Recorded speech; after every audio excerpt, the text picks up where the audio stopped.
हमारी संस्कृति में समाज की संरचना को 4 भागों में विभाजित किया गया है, जो मानव की योग्यता और काम के आधार पर निर्धारित होते थे। इन वर्गों का उद्देश्य समाज को सुव्यवस्थित रूप से संचालित करना था, ना कि किसी को ऊंच नीच में विभाजित करना।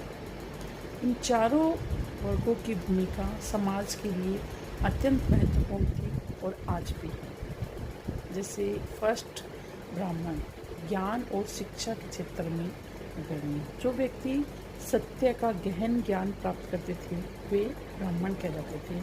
उनका कर्तव्य था कि वे इस ब्रह्मांड के रहस्यों और ज्ञान को समाज के अन्य वर्गों तक पहुँचाएं।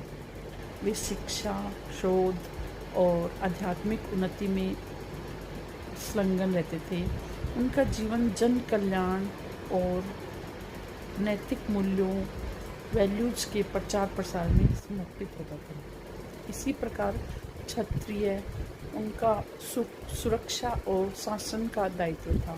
क्षत्रिय वे थे जो समाज की रक्षा और संचालन का उत्तरदायित्व उठाते थे।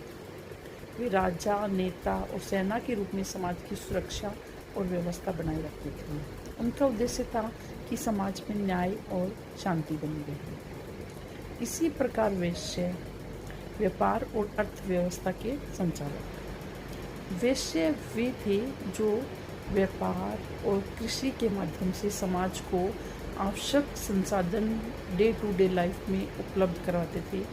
वे किसानों, व्यापारियों और उद्योगपतियों के रूप में कार्य करते थे, जिससे समाज की अर्थव्यवस्था, इकोनॉमिक सिचुएशन अच्छी बनी रहती थी। और इसी प्रकार शूद्र निर्माण और कला के सर्जन करते हैं। शूद्र वे थे जो विभिन्न कलाओं और निर्माण कार्यों में निपुण होते थे। भवन निर्माण, मशीन निर्माण, ज्वेलरी निर्माण, बर्तन निर्माण, वस्त्र निर्माण और अन्य उपयोगी वस्तुओं का निर्माण इनके जिम्मे होता था। ये कार्य समाज के लिए उतने ही आवश्यक थे जितने अन्य वर्गों के। इन चारों वर्गों का समाज में समान महत्व था और वे एक दूसरे के सहायक होते थे, पूरक होते थे। किसी भी वर्ग को छोटा या बड़ा नहीं माना जाता था, क्योंकि सभी का कार्य समाज की समृद्धि और विकास के लिए आवश्यक था। दुर्भाग्यवश कुछ लोगों ने अपने अहंकार और अज्ञानवश इस व्यवस्था में भेदभाव उत्पन्न किया, जिससे समाज में असंतोष बढ़ा। लेकिन वैदिक व्यवस्था का मूल उद्देश्य हमेशा एक समरस और संतुलित